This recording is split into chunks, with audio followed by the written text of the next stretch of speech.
Ba-doom.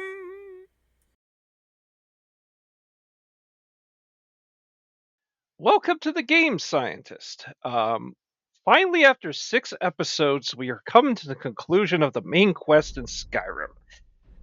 um, this episode, unlike last episode, is going to be very much an Action Jackson kind of episode. It's lots of action, lots of fun, and last episode, I do admit that there was a lot of breakaways.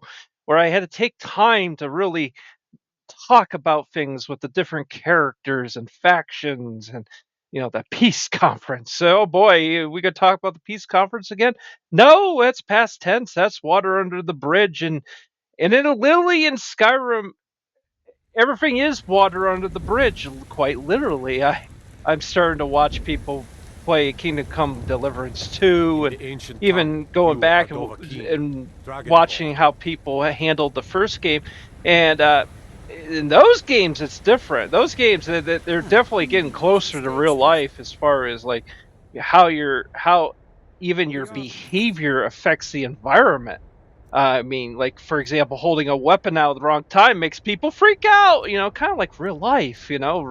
Believe it or not, if you kind of held a sword out in the middle of a mall, people would be calling the police and freaking out at you and worried you're going to go crazy on them. Well, the Kingdom Come Deliverance 2 does that actually. I think even the first game does it to a certain degree. Second game really nails it down. Skyrim, nobody cares. Skyrim doesn't care. Skyrim, you could literally stand on a cashier's desk for 24 hours, and you could be you could be waiting till nighttime to do some nefarious or something in the store. Nobody cares. Nobody cares because if you don't program them to care, they don't see you. They're kind of blind to you. Actually, most NPCs in Skyrim are fairly well blind to you until it's time to give you a quest, to give you a reward, to give you something back in return for your actions. Or yeah, I guess if you did actually clearly committed a crime quite blatantly, maybe there would be a reaction where they get a guard or something. Usually, Elder Scroll games have like the psychic guards, like especially Oblivion. Um, you could commit a crime way out in like the boonies somewhere out in the Colovian Highlands, and they just come out of nowhere. But yeah, so like I was trying to say again, this game, is literally water under the bridge. The Elder Scroll games generally, I can't say too much more about the really old ones, but they do seem to be a lot more deeper than later games. Everything's water under the bridge. So like for example, you'd think after what you saw last episode, I'm banned from the Imperial Legion, the Imperial Army, because of my decisions during the peace conference. Nope, water under the bridge, water under the bridge. Although I actually looked up the peace conference just to let you know, and they did at one point when they were putting it together, they did have a code in there to have that if you depending on your decisions you could get kicked from a faction if you ended up siding with the other side too much. Although in the case of Tullius, you could quite clearly see you give Ulfric anything, anything at all. But it's supposed to be a diplomatic meeting. I mean, it's kind of like how Soviet with the Soviet Union we used to give them oil or whatever. It's to create a sense of well, not peace. Like peace isn't in a friendship, but some kind of somewhat, at least a ceasefire of some sorts. Like with the White Gold Concordant and all that. So that is it. And so it's water under the bridge. You don't. So eventually, look, there will not be an episode next week or probably for a little while of this show because I need to work on other projects. I just have other projects. Um, but eventually I will come back with the Civil War story, and of course I'll be on the Empire's side because really the I made the argument. I said that it really doesn't matter what your decision is, because eventually when you play Elder Scrolls 6, you will find that when you find a book that talks about this civil war in Skyrim, that the Empire won. They may make it a little more open in a way, like they may say, like, that maybe they came to some kind of like agreement with the populace that they would, bring back certain things or whatever. You know what I mean? You know what I mean.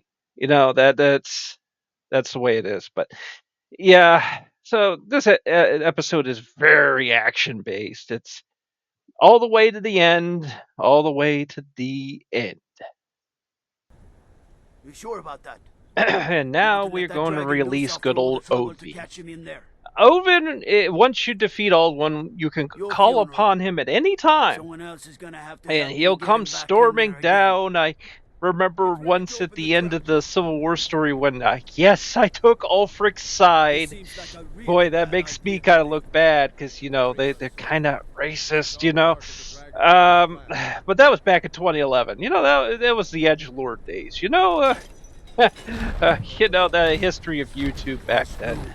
But that was a very edgelord days. And plus, let's be honest, big government, big government kind of sucks. You want to see the little guy go, well, I want to make my own decisions. It's very libertarian. Of course, you got to keep always remembering, of course, that dictatorships are dictatorships. This is basically trading the pot for the kettle. It's a black pot for a black kettle. They're both black pots and kettles. It's not really much of a trade-off. But here we go, talk about the Civil War story again. I need to stop. Nonetheless, though, I called Odin down on this tower, and it was amazing. It was so amazing because I think I also used the shout. They give you an earth shout during this. You can call a storm down, and there's lightning, and oh my goodness, they make the Dragonborn amazingly powerful once you finish the main quest. This is a very fun time. There will be some puzzles, and there will be some moments where I kind of go, huh? And it's one of those things where literally, like, the answers are in front of you. You just gotta adjust your eyes and see that the answers are right in front of you. Okay, so good old Odving, he'll fly you over to Skullduggan. I don't even think you can come back to that place once you finish it. Oh, but here we go.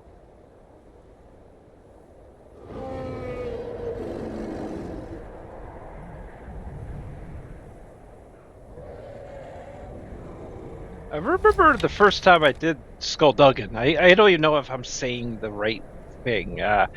For this dungeon, for this fortress, I had it like on adept levels, so yeah, fights can take it out of you. You have to kind of take things easy because there's some multiple dragon fights. There's even a dragon priest.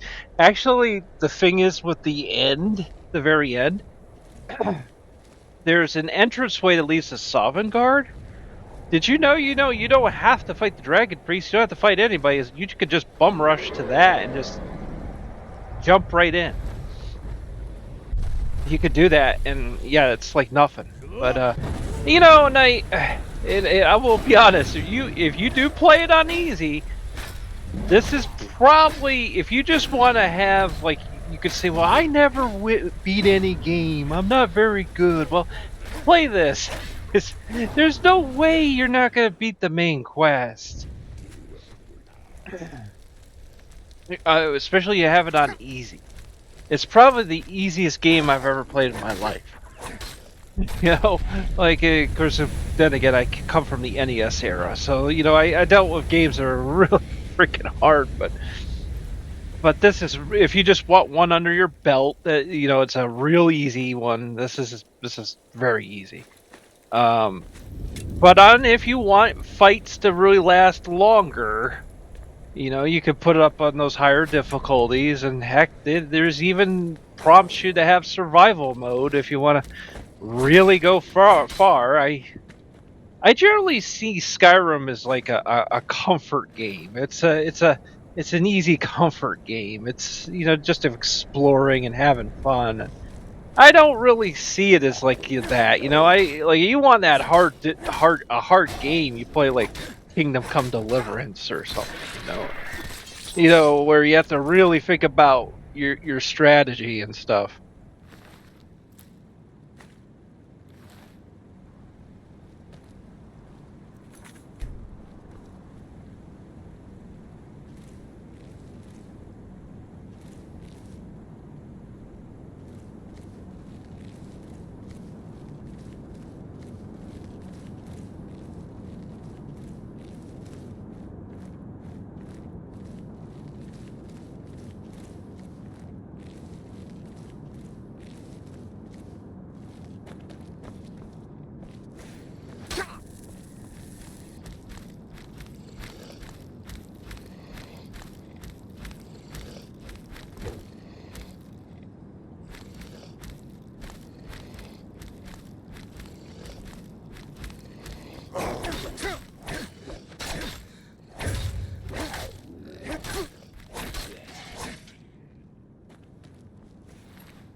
Ah, there's the other dragon.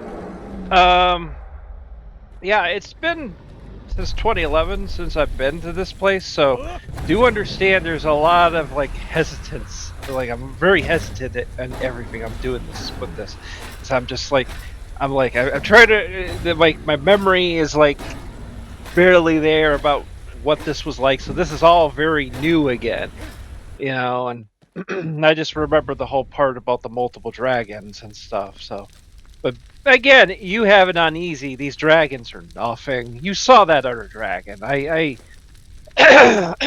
He seemed like almost like an entry level character the way I took him down.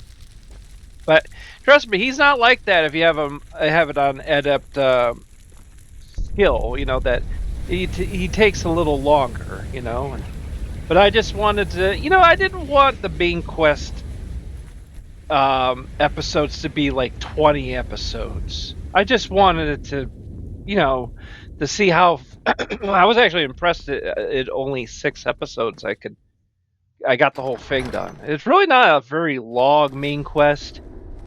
Like, for example, if I did Witcher 3, which I've never beaten that game, that would be long. I mean, the main quest in that is 100 hours, I think about 100. And so, like this comes from an era when there was a lot of main quests in games from the Call of Duty games and whatever were all like 5 hours. So with this is like what, 10, maybe 20 hours, maybe. It's pretty short, So because really the emphasis of Skyrim is it's if you just play Skyrim because you want to play the main quest, that's the wrong thing. In fact, in Starfield, it punishes you for that, because there's going to be a section where you actually get to see the memories of the things you did before heading to the end game. Of course, by now everybody knows Starfield. I know it's weird to talk about Starfield because I know a lot of you guys hate that game. There are people like it. They are. I found a little place on Reddit that some people do like the game and stuff, but I understand the hatred of that game, but I don't know. I like it. But I'm weird. I was weird even back in the NES days. The NES days, I used to like weird games like Star Trek, Bill and Ted. I have a very strange taste in games. But yeah. So again with Skullduggan, you're gonna, it's a very very, there's no time limit.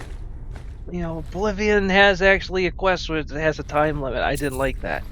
Although looking back on it, I don't know. That I shouldn't have had a big deal with that. But there were certain times in my life because of ADHD and autism, like I had very poor senses of direction and stuff, and I don't like it when I'm timed. But yeah, I don't want to rant too much about other stuff. But yeah, it's just you just kind of pick at this, and you'll make your way through it.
Yeah, there should be about 2 or 3 puzzles coming up.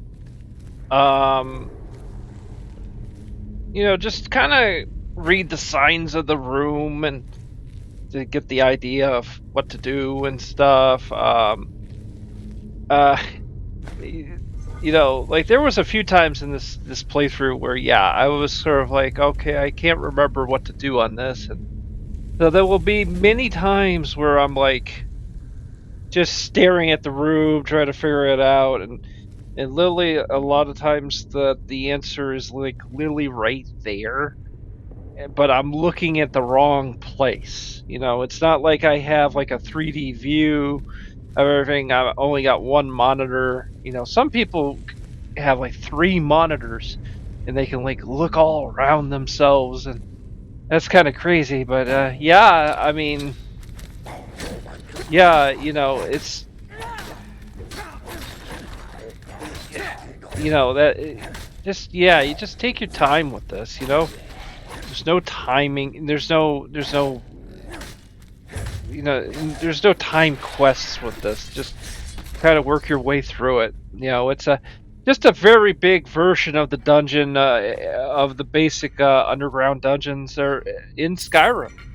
Like Druger everywhere. I mean, in a way, that's kind of a disappointment. Like you're in the end of the game. Well, there is really no end of the game, Skyrim.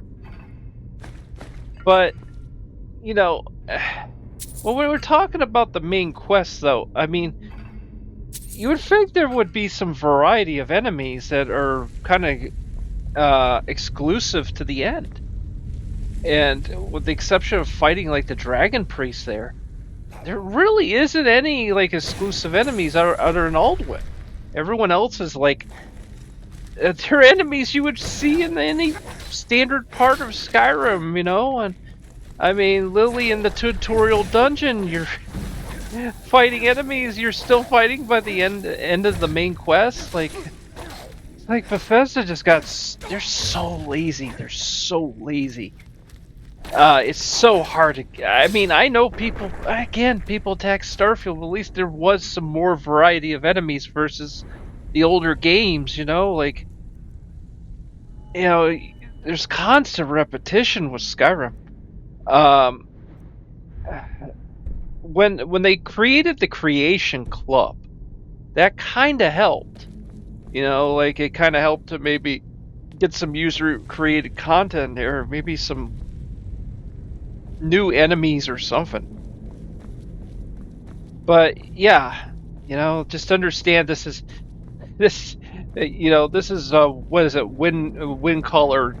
What is it? I forgot what that original temple is. That dungeon you go into, to get your first shout and all that, and you get the dragon stone and a Bleak Falls Barrow. That's a Bleak Falls Barrow. This is like basically Bleak Falls Barrow, and Bleak Falls Barrow is just a tutorial dungeon. It's really an extended tutorial dungeon of the beginning of the game. It's kind of like part 2 of the tutorial dungeon, because really you can't go any further in the game until you go through there, because you get your original shout. You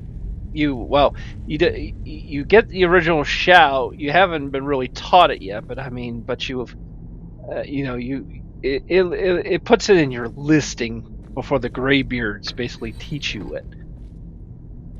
Then, oh no, I'm sorry. I mean, when you get rid of that first dragon, you unlock that shout. Okay, so never mind. I don't know what I was thinking of something else. Yeah. So once you get that, what with Bleak Falls Barrow, this is basically Bleak Falls Barrow on just maybe some steroids. It's really just a little bigger with a few more puzzles and stuff, and yeah, it's a little disappointing because it's kind of like, man, by this point you're like, man, I've seen this Bleak Falls Barrow style dungeons for quite a while now. Same Druger all the time, and it's like this is the end of the game, or well, technically the end of the main quest. And like, why? They all look the same. At least, like, why didn't they make like Skullduggan like a glass temple or something, like a elven glass temple or something? Something that would be like, whoa, like something you don't normally see. Like, don't get me wrong, there's some dungeons like underground caverns, especially with Dawnguard and the Black Reach in the main quest. Like had that been like more like the end of the game, that would have made more sense. But then you just go back to a dungeon, like Bleak Falls Barrow. Like, what is it? Just trying to, I don't know, like just trying to do what George Lucas sort of it's kind of like the stanzas. It's kind of like those stanzas, that everything kind of comes back around, and it kind of comes back around. Oh, George Lucas. Oh boy. Yeah. Never sell your never sell your property to Disney. Yeah, that's the lesson of George Lucas. Okay. Here we go again.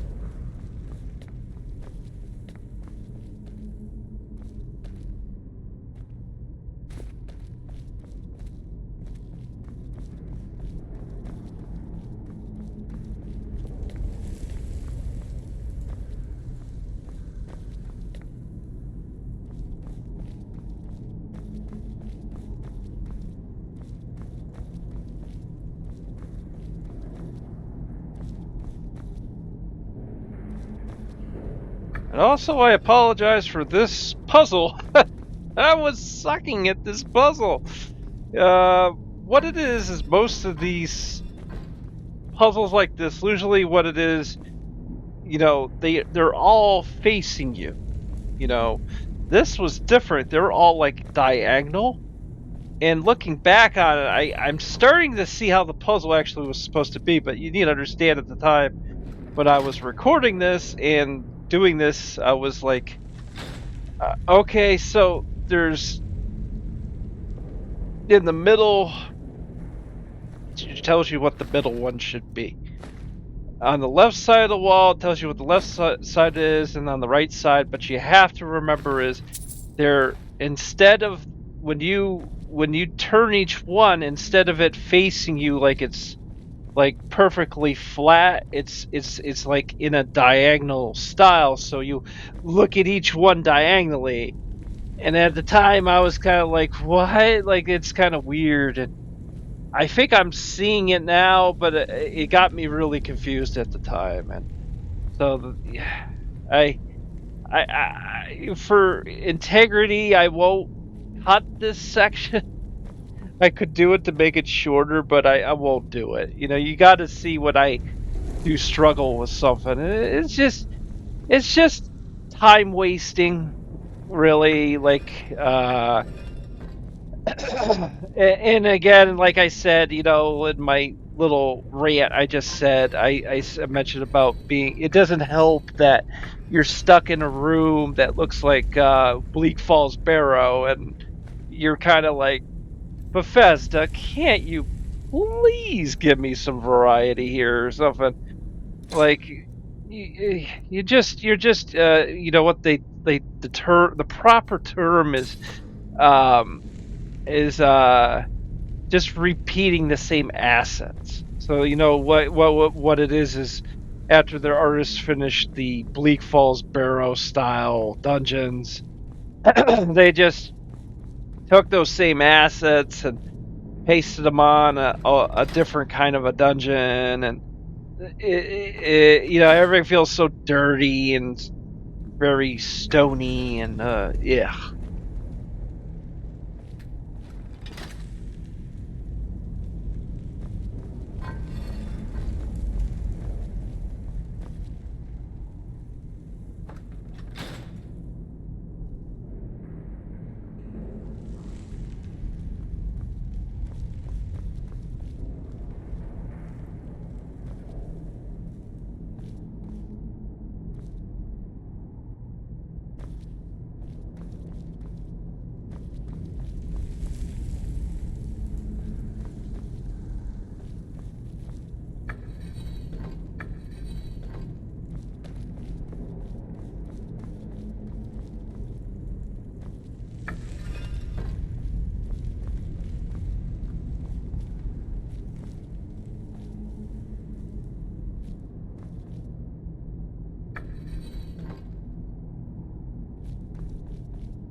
and finally I cracked this one. Oh, jeez. I mean, this puzzle, it kept going on and on and on, and I was like, oh man, this is getting kind of embarrassing. This doesn't make me look very good. Okay. Okay, well, yeah, the right side has a chest, and then the left side, you change up the pattern a little bit, and you open the left side up, and then that'll take you on your way.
this room is the second puzzle.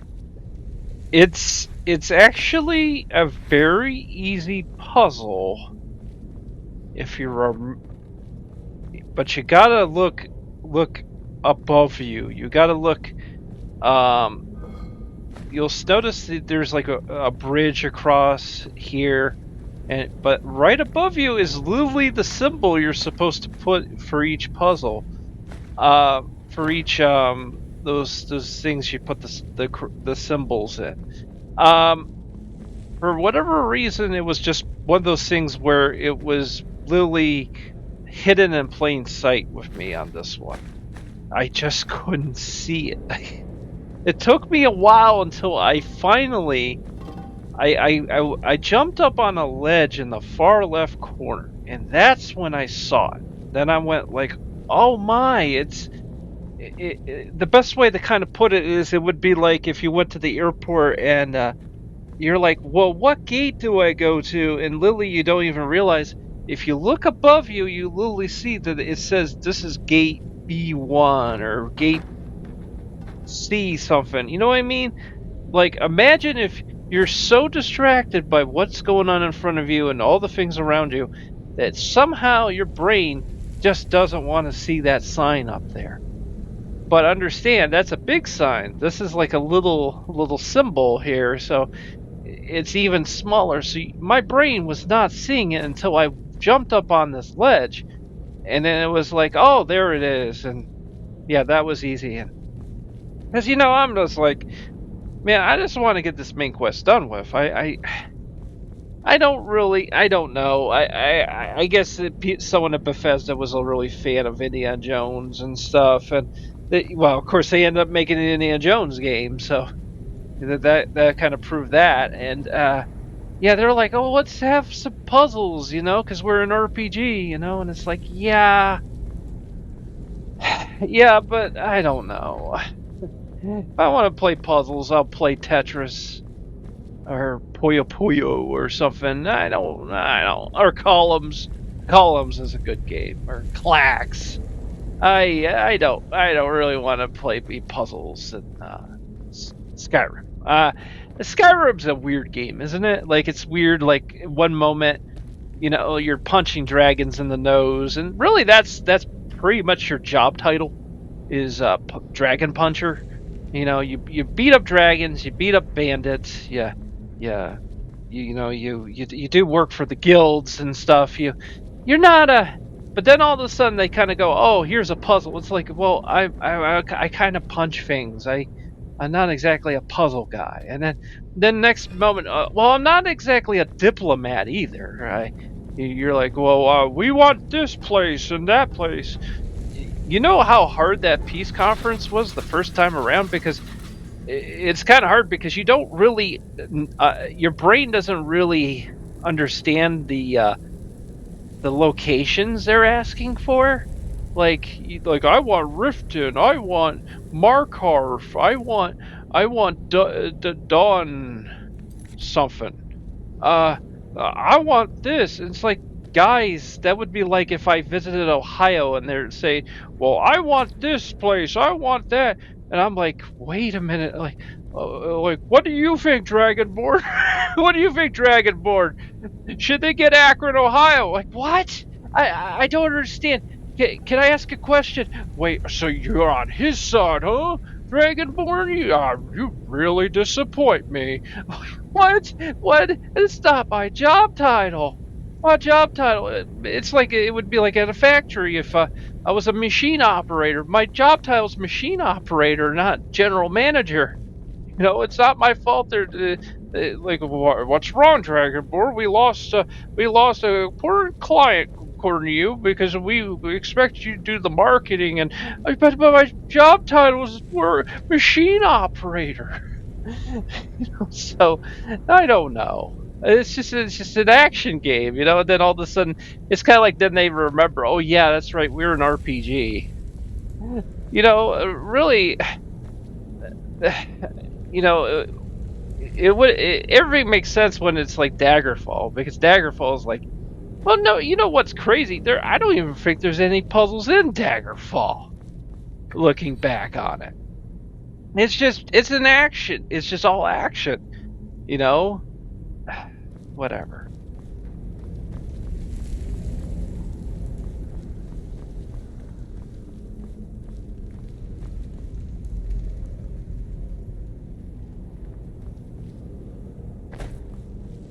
And I know this looks so bad because, like, even like as I'm watching this right now, to be able to position my commentary and stuff, even I'm going there, Dora, over there. Where's the map, you idiot? Where's the map? It's over there, there, Dora. It's over there. It's like, come on, you idiot. Where's the map? Oh boy. Thank God I grew up in the 80s and didn't have to grow up with Dora the Explorer. Where's the map, you moron? I remember Saturday Night Live, back when Saturday Night Live was still funny.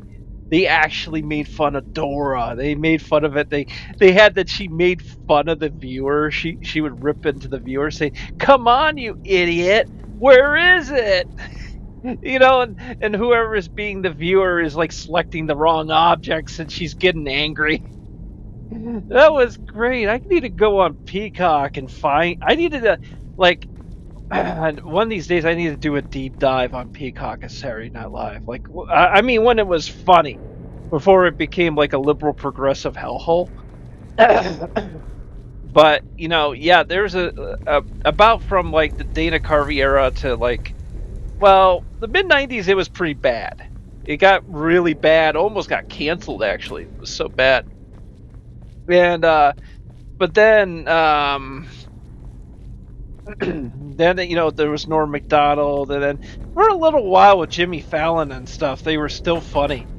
When they had like Bill Hader and stuff, they were really funny. Yeah, but basically the whole point is, my brain is just not registering this puzzle, and it's really hard for me to go back and watch this because it's like Lily, I'm seeing it right there. But the problem is with my controller, I was just not like looking upwards. I was just looking straight forward. So I was a bit like a horse with blinders, and I was just blind, and I couldn't see that Lily, they're showing me the symbol that I'm supposed to put in. This is actually a really easy puzzle.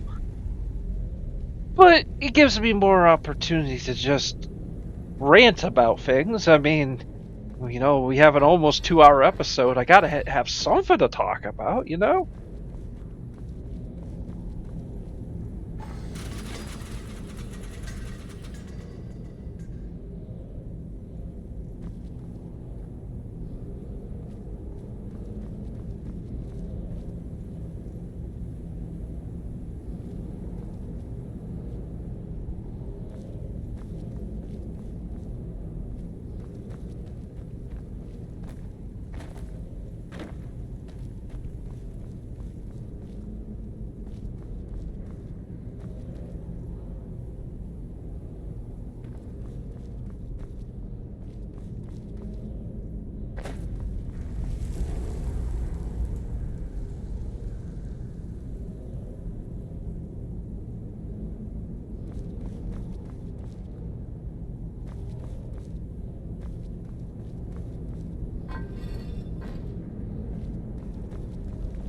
And really going back and looking at the whole room, do you notice the problem?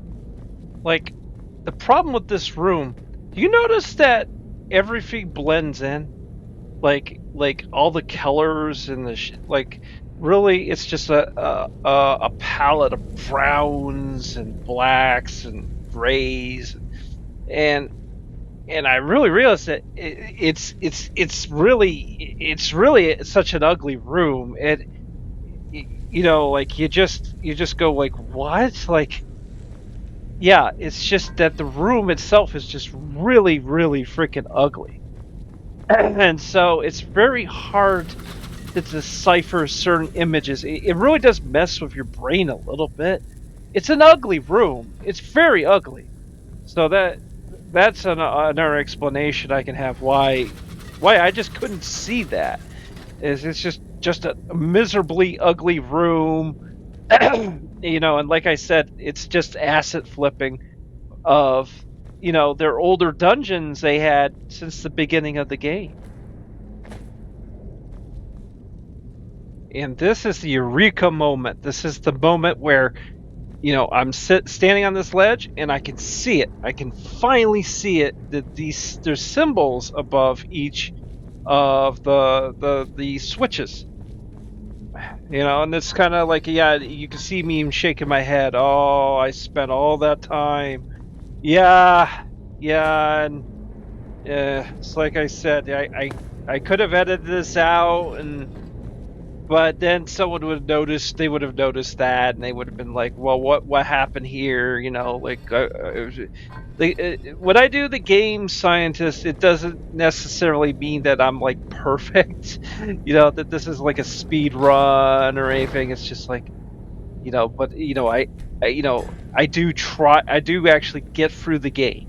That's basically it. And just have some commentary and whatever. But finally, I got that puzzle done.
And here we go again with a stupid claw puzzle. They like he pretty much with this skullduggan place. They were pretty much just like copy pasting all the little stuff from all the little Bleak Falls Barrow dungeons, and they're like, yes, now we got to do the Golden Claw again. Remember, because what George Lucas used to say, it's kind of like a stanza, like coming back around, how everything kind of it comes back around. Yeah. Well, George, ah. Sometimes things shouldn't come back around. I think first time around is just fine enough for me. And I don't really want to do the Golden Claw puzzle again because it's really stupid and really annoying. And then I gotta actually like. One of the things I love is like you can like zoom in on objects in your inventory. But you ever notice you can't really zoom in, like really zoom in on them? So if you got bad eyes, and I just realized that when I was playing this game, I went, when you zoom in on those claws, it's like kind of like, well, you better have some pretty good eyes here. If you got any kind of like blurry eyes or whatever, you're gonna be in for a time here. I hope you could decipher the objects, with your blurry eyes. Um, and I'm kind of just like, can I please just go fight Aldwin? Can I please, or at least fight some kind of boss or something? Like, but you please stop. You stop acid flipping for once. Stop acid flipping all these dungeons. How many Druger have I fought so far? Just please, would you please let me fight something kind of unique? I know it might mean you have to like pay your artists for one more. You knew that you knew they didn't want to pay them anymore. They just had them do some basic characters, and then that was it. They didn't want to bring them in for it. Why didn't you do a unique character right here? They're like, oh, come on, man. They're like, oh.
And finally, after an hour of going through the acid flips of Skullduggan, going through every Druger dungeon in the whole Skyrim universe.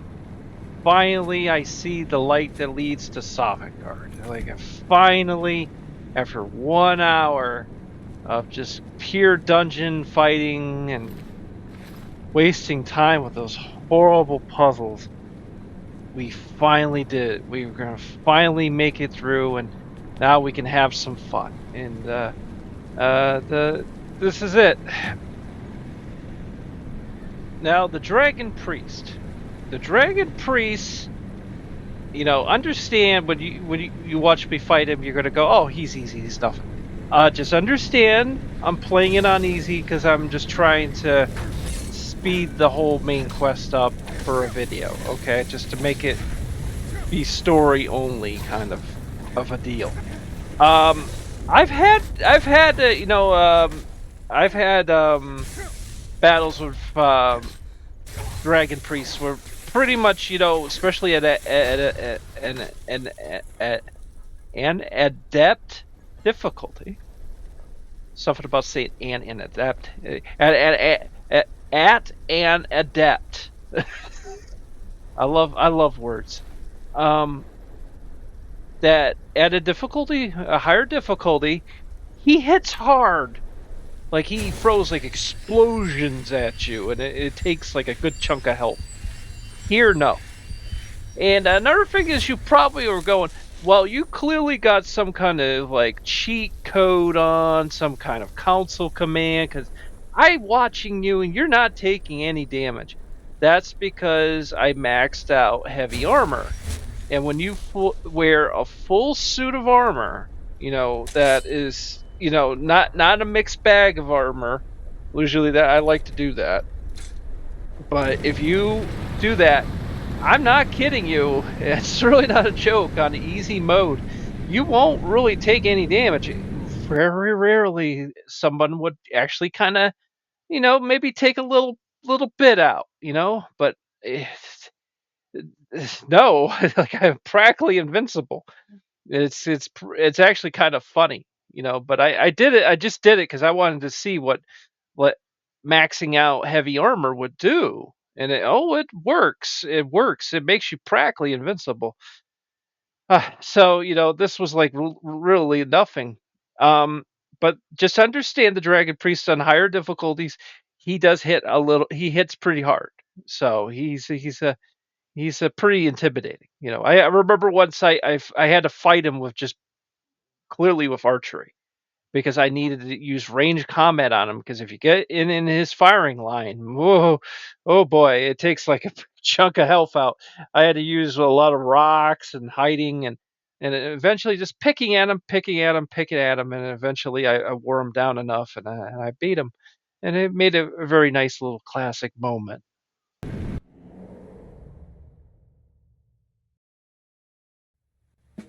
And here we are. We are in Sovengarde, and a few notes first about Sovengarde. That you will immediately notice the fog. That's from Aldwin. You can actually find Ulfric here if you were to finish the Civil War before the main quest is over. I didn't do that here. I just wanted to focus on the main quest. I don't know if Tullius shows up here. I think he's a different belief system than the Nords. So you go here, and it's a pretty cool. I actually think that, like, I remember how I complained about, Skullduggan, and I complained, well, Skullduggan or the World Eater's Ire or something, that dungeon is just asset flip. It's just the same dungeons you see throughout Skyrim. Maybe it's a little bigger. But it's still the same assets. And it drives you nuts. But Sovengarde is a really beautiful place. I think they kind of tried. They tried to kind of do a little bit of a Nordic mythology kind of thing here with this, and and I kind of like the fog you're going through, and all of a sudden Alduin swoops in and grabs one of the souls, and oh my god, it's just really amazing thing. Um, so yeah, I'll add a little bit more once we get to the Guardian at the gate there, because I'm gonna talk about him. I'm actually like, because on easy mode he's nothing on easy mode, but I'll talk about him. I'll talk about him.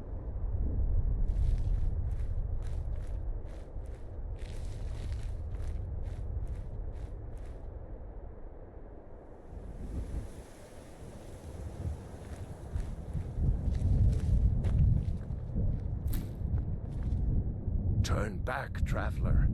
Terror waits within this mist. Many have braved the shadowed veil, but vain is all courage against the peril that guards the way. Near Giant's Gap, in the gloom before dawn, we marched unsuspecting into the Imperial's trap.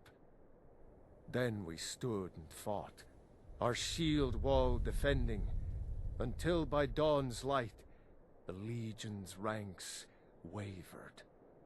But I never knew if Night's End brought victory. A swift flying arrow to Sovengarde carried me. I do not know, but none have passed through. Alduin, his hunger insatiable, hunts the lost souls snared within this shadowed valley. Can you lead the way to where Shore's Hall waits, beckoning us on to welcome long sought?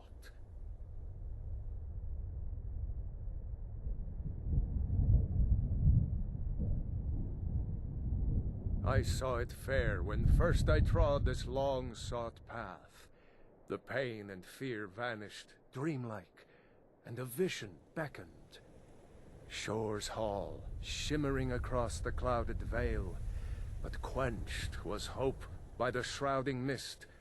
My mind is darkened. I've lost the way, and wander blindly. Hurry, before Alduin your life devours. Bring word to Shore's Hall of our hard fate.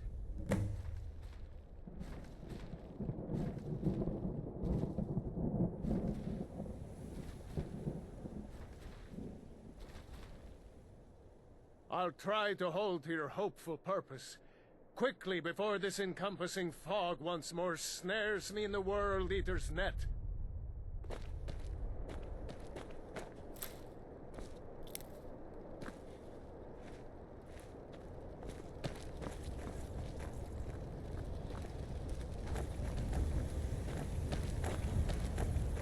There is no escape. Courage is useless.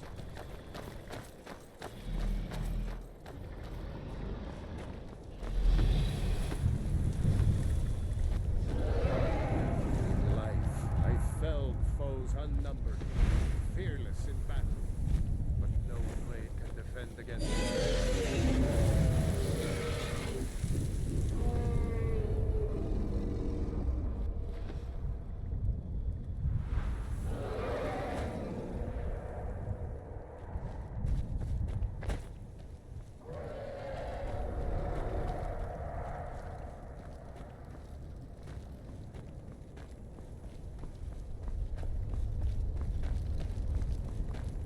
Beware. The World Eater waits within the mist.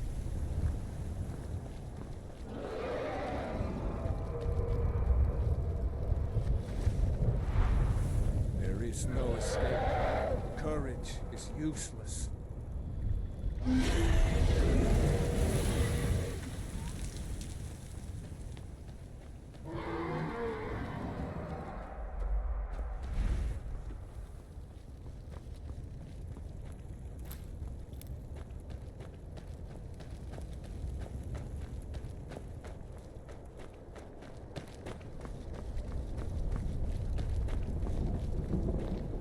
Do you know the way? I'm weary and lost.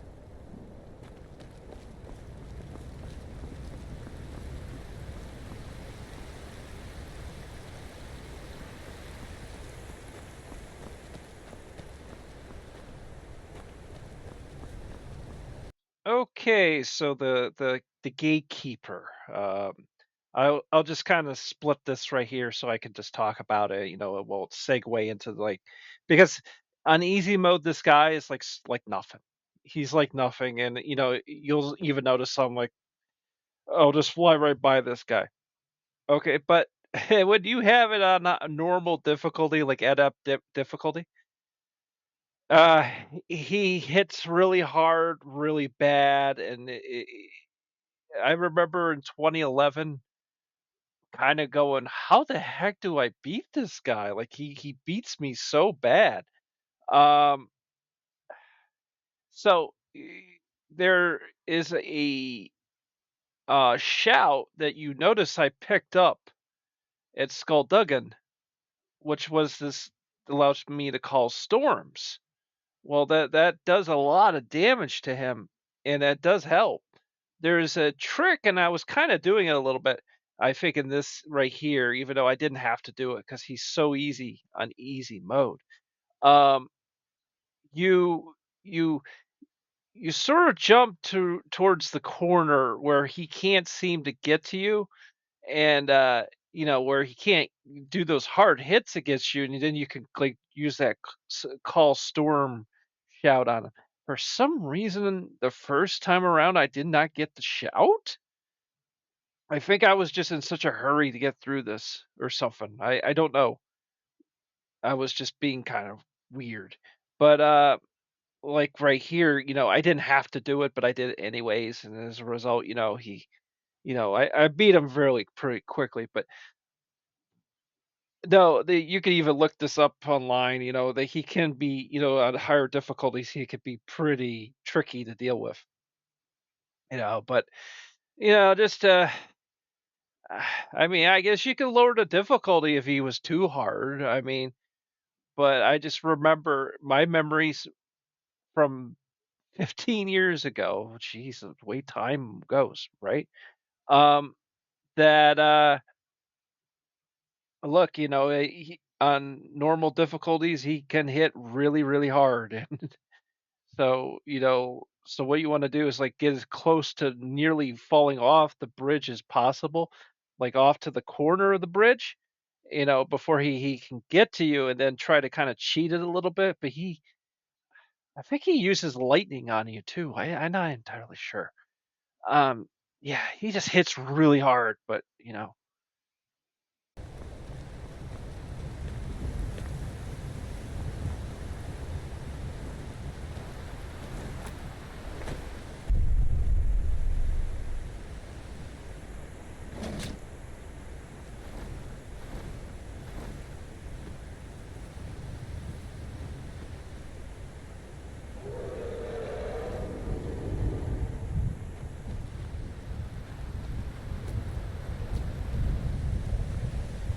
yeah, about right here you can hide from him. Like got on higher difficulty, you can kind of hide back there, and you can kind of take some cheap shots at him. What brings you, Wayfarer Grim? I am soon, shield thing to shore. The whalebone bridge he bade me guard, and winnow all those souls whose heroic end sent them here to shore's lofty hall.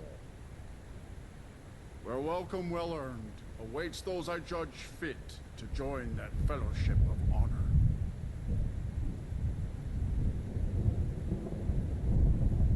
A fateful errand. No few have chafed to face the worm, since first he set his soul snare here at Sovengarde's threshold. But shore restrained our wrathful onslaught. Perhaps deep counseled, your doom he foresaw. No shade are you, as usually here passes. Living, you dare the land of the dead. By what right do you request entry? Ah, it's been too long since last I faced a doom-driven hero of the Dragonblood. Living or dead, by decree of shore, none may pass this perilous bridge till I judge them worthy by the warrior's test. The one thing is great about maxing out heavy armor is you get that 10% chance of reflecting damage back at them. Literally, that guy was literally hitting himself in the face because of my skill. Same thing with Alwyn, same with the Dragon Priest. You know, they have all this power, you know, and you can notice too, my storm is just hitting him. Like, it was draining him fast, you know. But like I said, like I tried to say to you, though, you're probably going to play this at a much higher difficulty. I would certainly hope so, because this guy he's a real challenge, you know. So he hits hard, and you know, and just a little heads up. This Dragon Bridge, it gives me some flashbacks because it reminds me of a He-Man toy I used to have. They used to have a toy where it was like a bone dragon, and it had little little holders on the side of it where you can put your little He-Man figures in, like a storage case almost. It was kind of weird, and I remember a Mystery Science Theater, Joel Hudson actually used these toys as a prop once on the first season, and yeah, good old memories.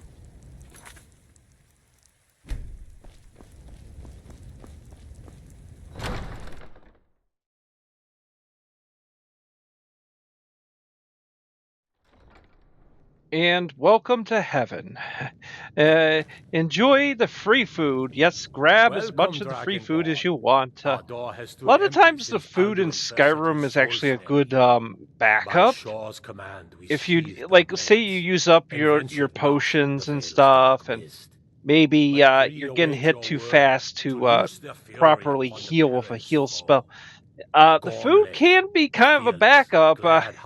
It has kind of served me in a way. I mean, but you know, I think this place, you know, the central Sovengarde area is very beautiful. It looks like a good place to, you know, and they basically eat all day, all night, and fight all day and all night. I guess for some people that would be considered. If you kind of think about the human existence, yeah, that's kind of essentially the two things of humans. You know, is eating and action. You know, movement and things. That's our demorphobines. You know, the endorphins love that stuff. You know, they love like content, you know, to quote IRL, you know, the constant need for content, you know, a good food, it feels good and stuff, and it makes me wonder someday when I'm in heaven, you know, what that'll be like, you know,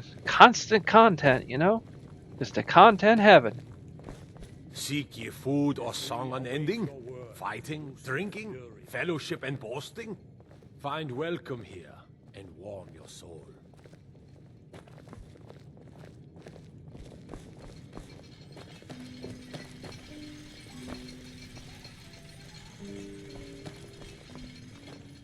No gloom can hold my heart for long in Shaw's blessed hall, where no shadows lie.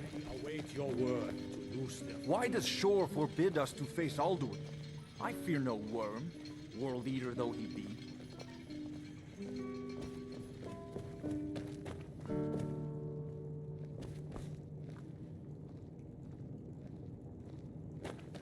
Seek ye food or song unending? Fighting, drinking, fellowship and boasting? Find welcome here. Shore's power protects this hall, but beyond is fear brought by Alduin.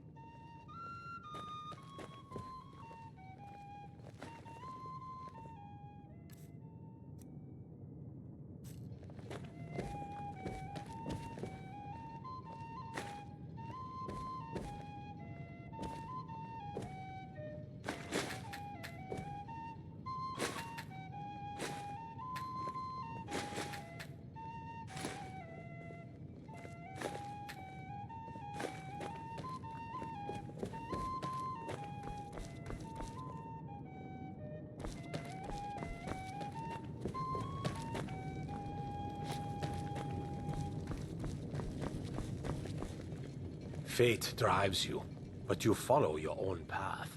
Choose wisely, lest you wander into evil.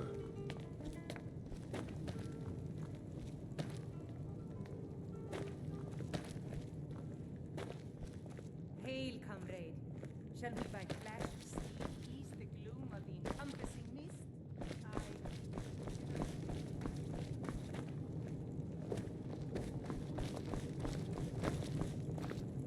Seek ye food or song unending, fighting, drinking, fellowship and boasting.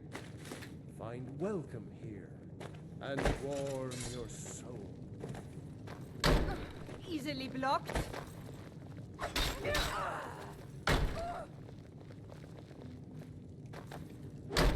Oh, not so fast.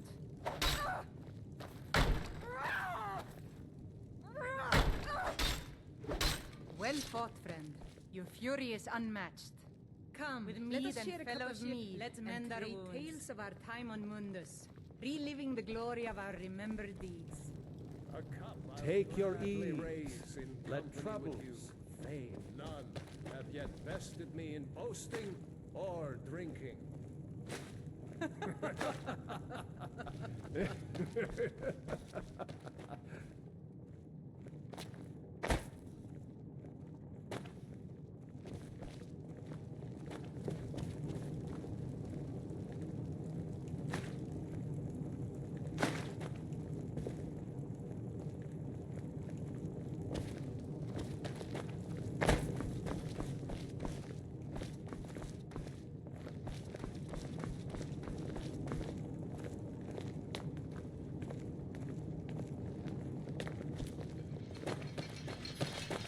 Hail, Seek ye food or song unending? For 100 lifetimes, my heart has burned for revenge. Speak the word, and with your Too high long. our honor is unstained. to smite It's the by worm Shor's command we wherever curb he our lurks. Hold, comrades. Let us counsel take before battle is blindly joined. Alduin's mist is more than a snare. Its shadowy gloom is his shield and hope. But with four voices joined, our valor combined, we can blast the mist and bring him to battle. Feldir speaks wisdom. The world eater. Well, this is it. This is the end game. This is the battle against Altwin. Again, I have it on easy mode, so it's pretty easy. You pretty much the first phase is you got to get rid of the mist. So the mist keeps coming back. You got to keep using that shout that takes the wind away.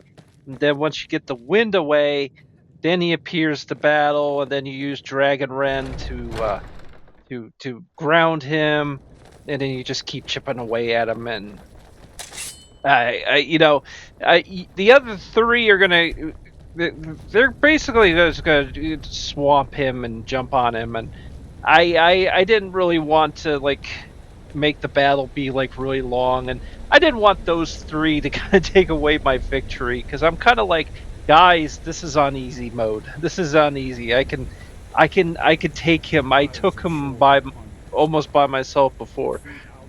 Actually, at no point in this game they let you fight Alduin by yourself. They don't let you fight him by yourself. I guess they're trying to like kind of sell the whole idea that he's like way bigger than the player and stuff. And then, even though if you think about it, in many video games with dragons, like you go to the original game that started it all, which is Dragon Quest 1, also known as Dragon Warrior 1. Well, at one point in time, it was you're the world saver, and it's kind of weird in Skyrim. They put everything on the Dragonborn, but then in the real reality is that by the end you're kind of just like a second fiddle to the things going on around you. You're not exactly like the superhero you're supposed to be, even though you're supposed to.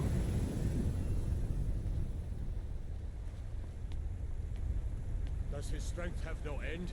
Is our struggle in vain? Stand fast. His strength is failing. Once more and his might will be broken. The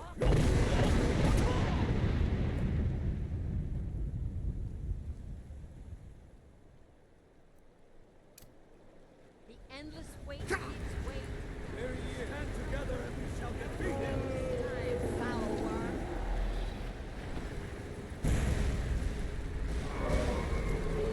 Yeah, this meteor storm effect he uses, it really causes a real mess. Yeah, on higher difficulties, that'll clearly take a lot more health out of you than it is right what it's doing to me right here. It's just annoying, you know. He does a lot of avoiding of any kind of battle, so you end up having to wait for him to really target you. Again, that's the big problem with this. Is the big problem of having these other three, because it messes with his targeting system. This kind of happened with on the mountain of High Hrothgarde, where because of Parthenax flying around, he's getting targeted to Parthenax, and so he's only getting targeted me like so and real randomly, and so you know you're dealing with a meteor storm, and you're going, come on, please, just give me some action. Like it luckily it didn't happen this time when I did this playthrough, but it did happen before where I ended up throwing Dragon Rend at Parthenax by accident. I'm like, oh, I'm so sorry, I didn't mean to do that to you. Yeah, so you know that Dragon Rend is so important in this fight. But right, of course, you know, there's like this moment, you know, where it's like, you know, it wore off, so now he gets to run around, and then he's targeting the other three, and you're just going, come on, oh, come on, how much longer this battle gotta be? Just focus on me. Just focus on me, dude. Down with you, damned worm.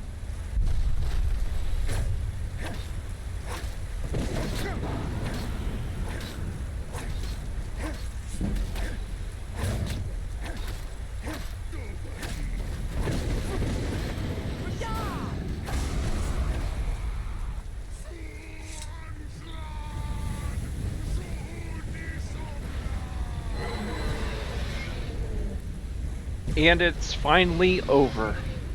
Alduin has been destroyed. Or so we think. I don't know. Maybe they want to bring back an Elder Scrolls 6. I don't know. Yeah, they kind of are not sure if he's destroyed or if he, you know, but for sake of completion for right now, we'll just say yes. This isn't quite over yet, you know. You still, you you get some celebration and stuff, and you know, it's good stuff.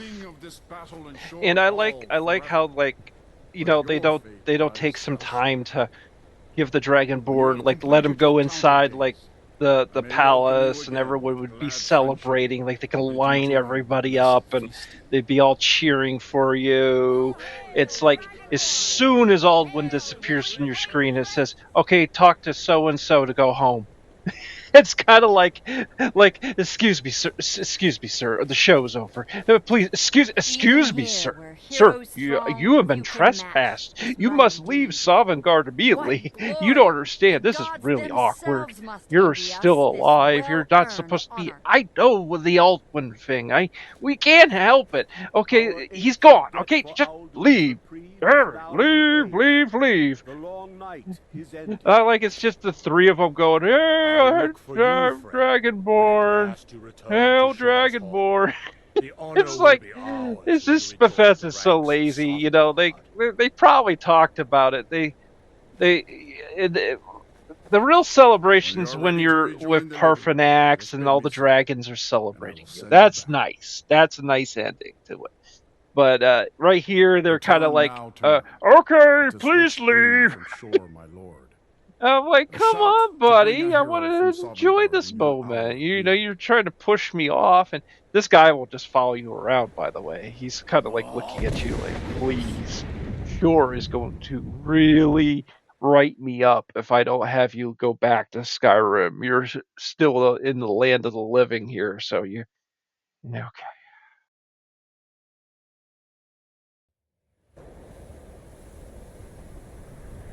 Now, with all criticism, I really kind of made fun of that last scene, but this scene here with Parthenax and all the dragons celebrating you, this is really perfect. It's pretty good. Yeah, they basically recognize that your authority over Aldwyn, and they celebrate you and stuff. There's still going to be dragons out there who want to challenge you, of course. But yeah, this is finally finished, and you get a nice little celebration here. I guess if you take the blade side, then you get the other celebration with, but well, I don't know how many blades, because the last I checked, there was only 2 blades, which is Delphine and Esbern.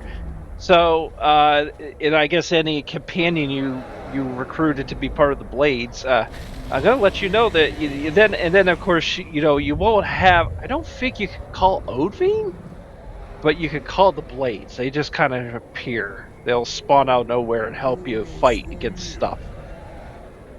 Yeah. So this is a nice, good finish to everything. So, it is done. Alduin Dilon, the eldest, is no more. He who came before all others, and has always been.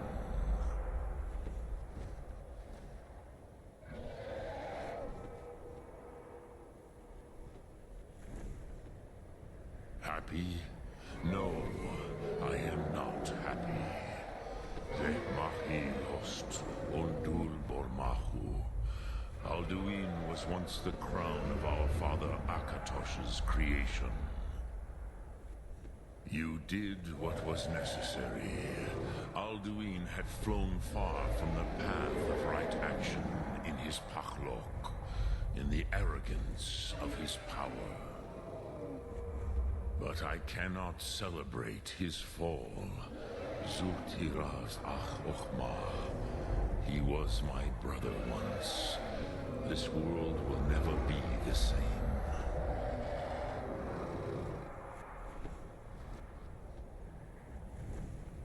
Indeed, you saw more clearly than I. Certainly more clearly than Alduin.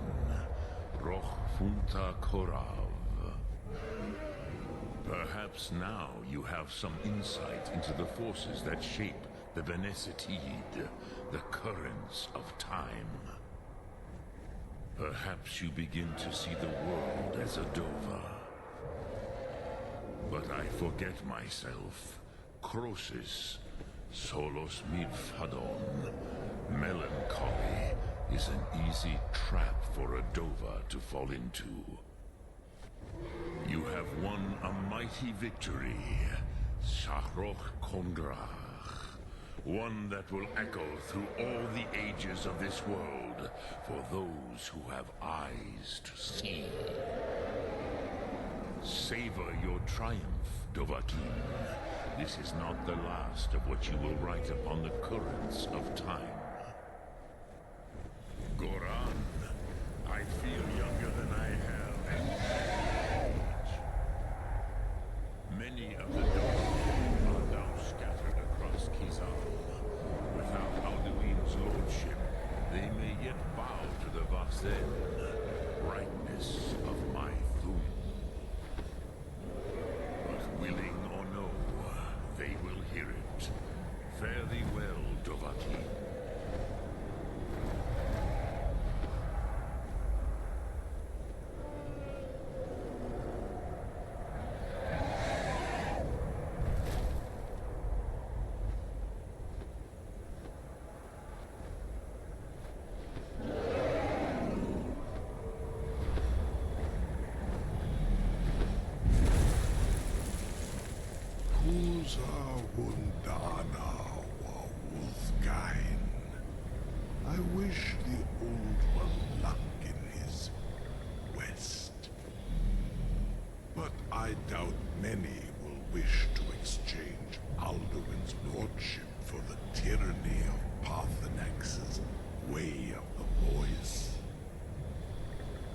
As for myself, you've proven your mastery twice over.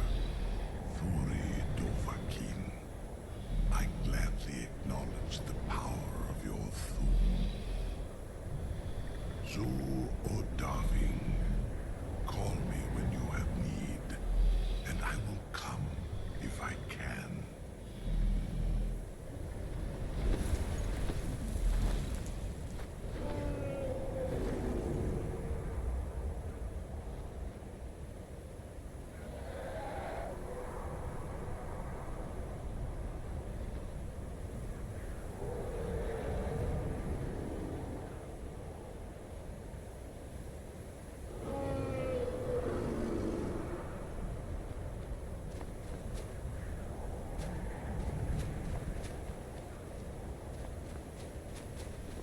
Now there is one little thing I forgot to do, and this is an Easter egg.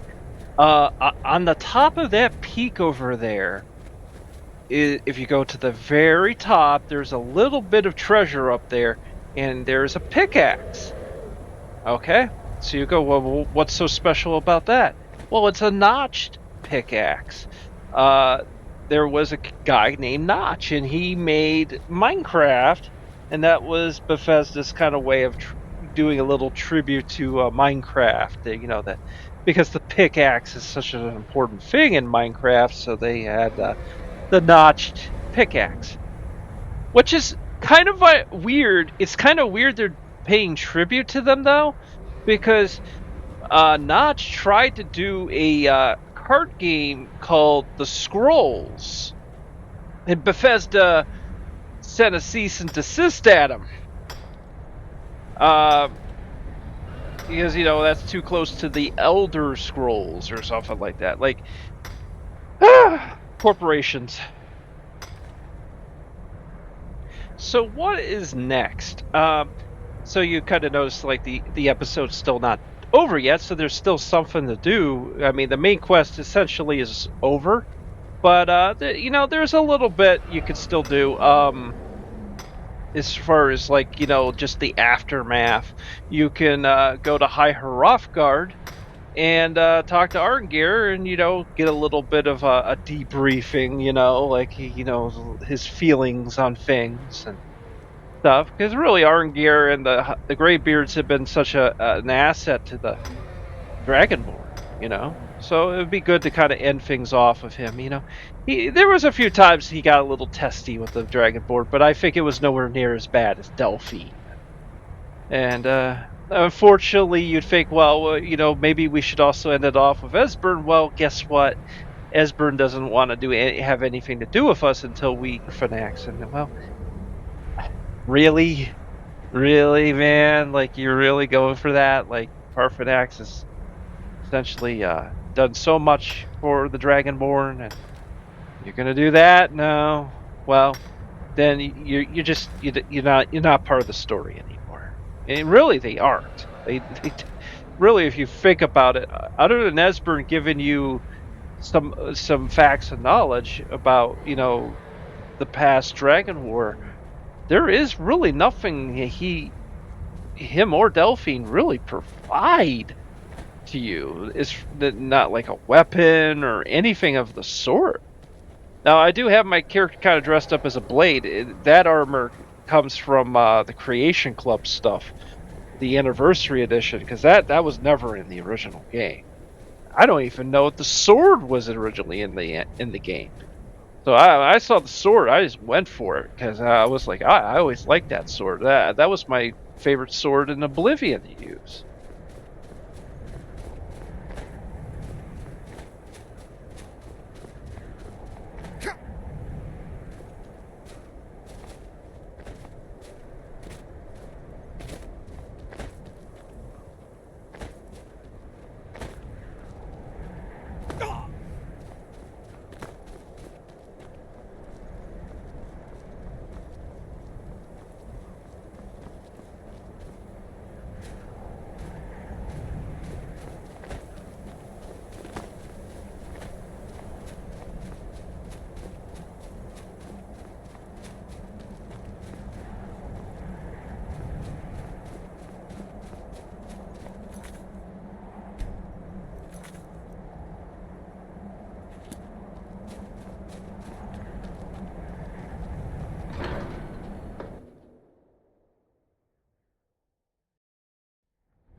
I can see it in your eyes. You've seen the land of the gods and returned. Does this mean it is done? Is Alduin truly defeated?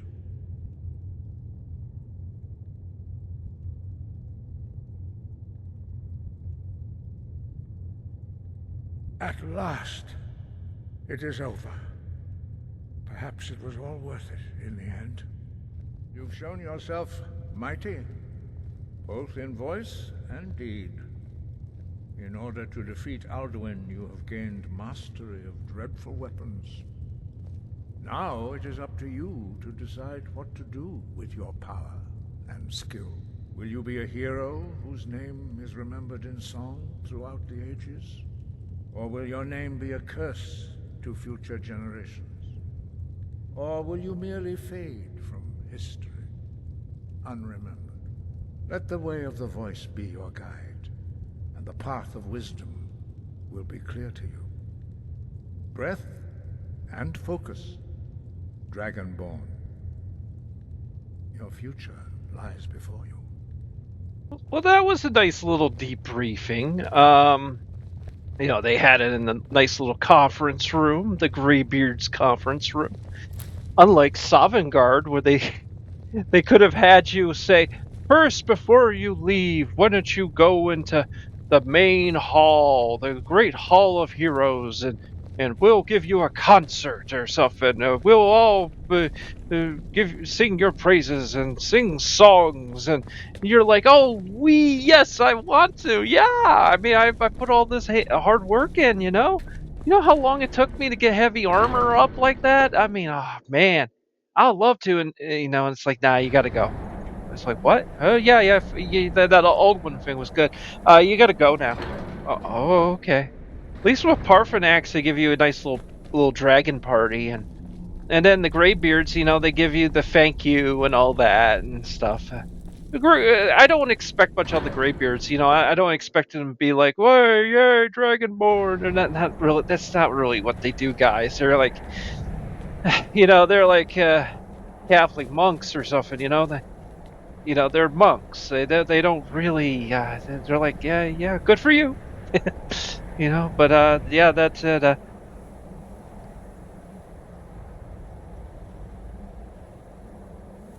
And yes, in the end, you see me mark the Civil War quest is next. So maybe in a couple months, maybe finally I'll start working on that. So I'm not going to forget that. There's a lot more to Skyrim.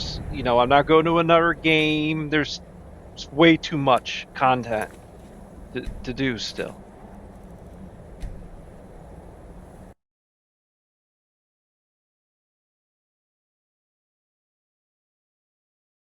Well,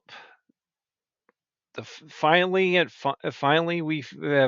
finished Skyrim's main quest. It's there's it's a story of different sides trying to pull you in different directions. You got the new blades, that just want to take out every dragon, and they're no longer they're like the security for the emperor. They don't they've been basically deleted from that part of history. They're just two old crazy people just want to you know just want to just bother the Dragonborn. And then of course you got the Greybeards and the Greybeards they're in a world where they're trying to they're people of inaction. They're kind of annihilationists, kind of similar to higher end Buddhists, where they just believe in just annihilating the self. Like for example, in some forms of religions like that they actually, as crazy as, like, there's actually a video. The best video on Buddhism is actually by Pastor Steven Anderson, who he had a video called Buddhism in Light of the Bible. You can find it on the Internet Archive, because YouTube has wiped everything off. They don't anything offensive. You know how this platform is. And basically what they essentially believe is that basically to basically do nothing. Just do nothing, but you know what I mean, to almost like to the point of not existing.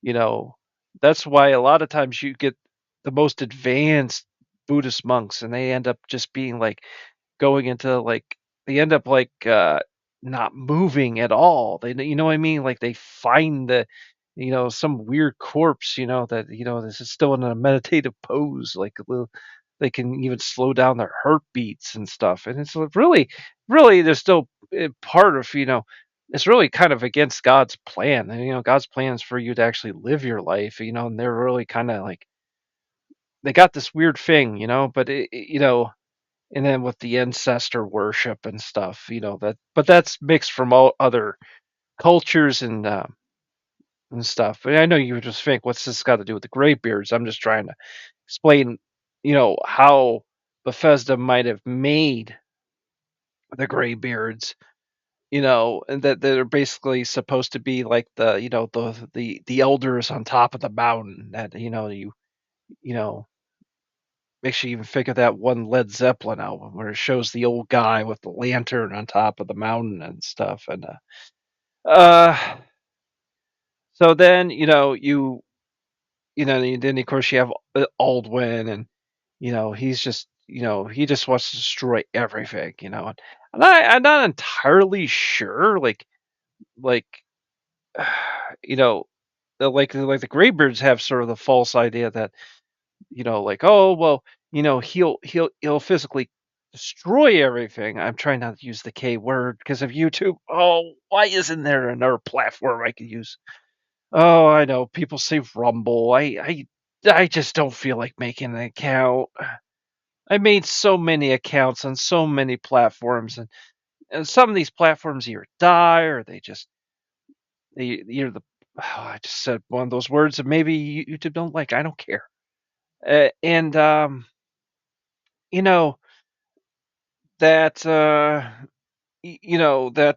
basically they have the false idea that basically that Alduin will just destroy all flesh, and that someone will survive, and then human race will come back after Alduin, I guess, goes away. I mean, I don't think he's going away.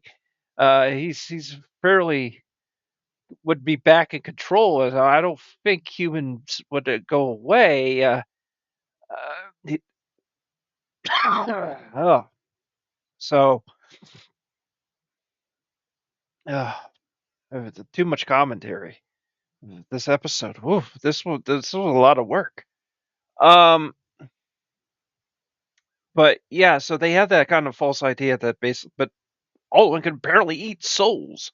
So apparently it really is like the end of the world. Like literally, if you think about it, you wouldn't exist in either form, your energy or in flesh. So that's fascinating. Um, so yeah, so it really makes the importance. I generally that really nailed in the importance to me, especially when I was going into the rat way to find Esbern. Like I was like, oh, wow, yeah, we got to do something. It's not like one of those things like, who cares? Well, you're not going to exist anymore if it doesn't matter if he gets you in the physical, he gets you in the spiritual. He's going to get you. So So it was important to get rid of him. It sort of gives the player some kind of like MacGuffin. My throat almost doesn't want to say that. Oh, that word hurts my throat. Um, a MacGuffin. That's sort of a MacGuffin to get the player to keep going and keep doing this. And um, it's not always very easy because sometimes you're dealing with the same dungeons that all look the same. Um, especially by the time you get to the end, you're kind of going, Bethesda, can you not like provide some different like assets or something to make Sovengarde looks different. You got to give them that credit. But it's before that when you're in that Skullduggan place. I'm not even sure if I'm even pronunciating it correctly. Like Skulldugger, just Duggan, Hacksaw Jim Duggan. Got to be careful with the two G's. Adding different words to do two double G's that can lead to some problems. And Doc Matty will be like, "Well, thanks. You just put me in. You just now I don't have a YouTube channel anymore. Thank you, game scientist. Don't worry. I have control of the editing of this clip champ right now. I could stop any bad word. Okay, so um." And then, of course, you got stupid civil war going on at the same time. Um, the Empire feels pretty weak in this game. You don't have the septums anymore; they're gone. So you have this white gold concordant with a Thalmor. So it's very interesting, how weak they are. One of the things I didn't do in this game is I didn't. I did it many years ago. Is where I just went through all the books, and it gave me every form of information. I I got information on what this world was about, even like about like the political situations. Um, like that basically there was a businessman that essentially used his political power to become the new emperor. He's kind of a I don't know. I don't even know if you would even consider him to be an official emperor, but he is just based on being a warlord. So I can't remember his name. It's like something with a T or something. Um, so you have this Waco coordinate with a Thalmor. And a Thalmor, they're basically like the YouTube content ID. The YouTube content ID system will allow me to say this because it thinks I'm in pro. They think I support this, and I don't. I'm just saying the Thalmor are like the country of Germany during World War II. Okay, or East Germany, or the Soviet Union. Very highly totalitarian.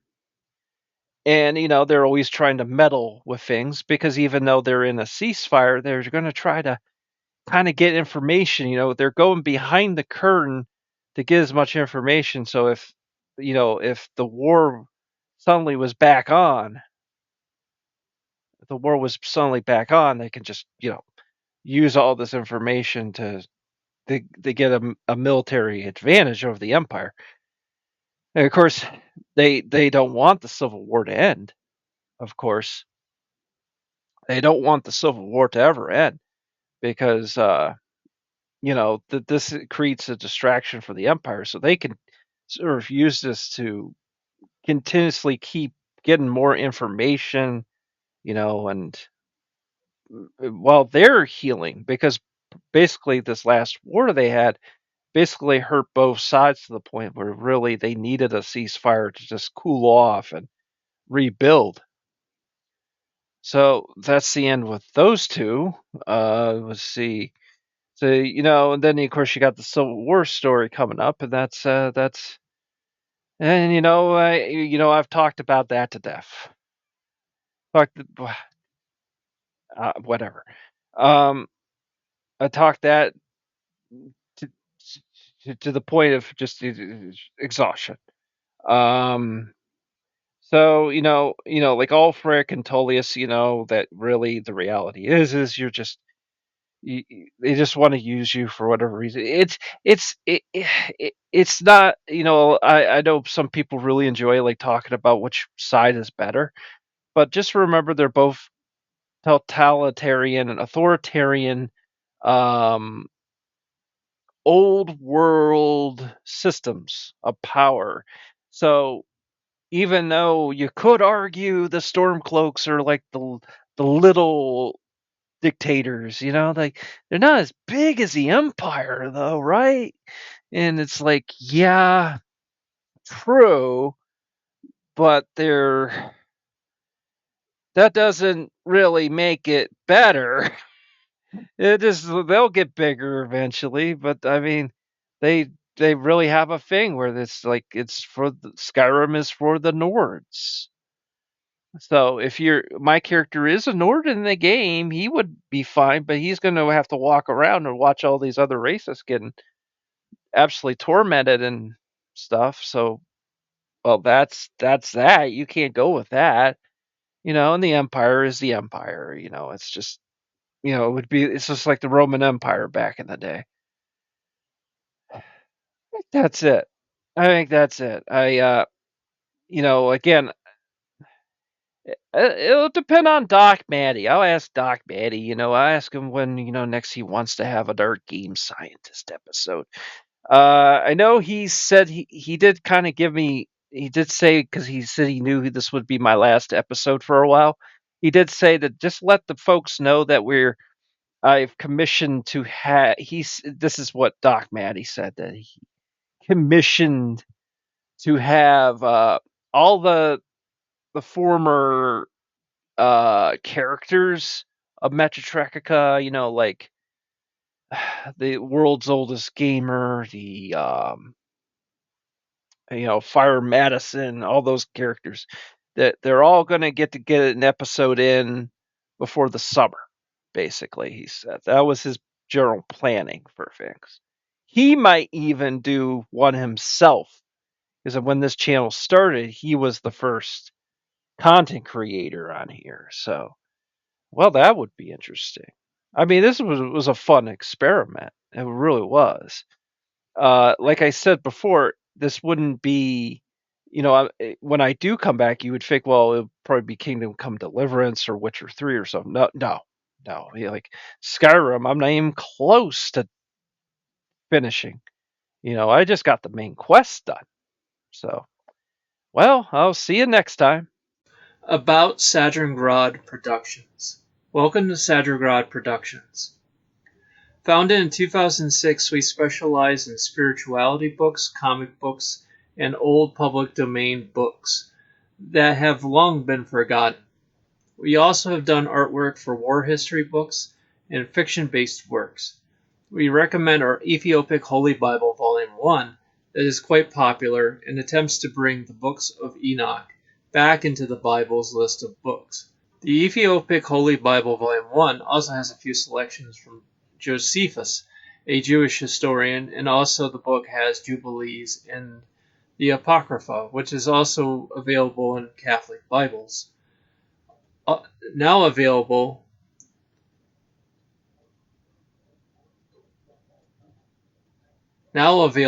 is our SLV Holy Bible, Sovengarde Literal Version, that uses Sir Lancelot Breton's English Septuagint for the Old Testament and Young's literal version with some KJV/Douay Rheims verses for the New Testament.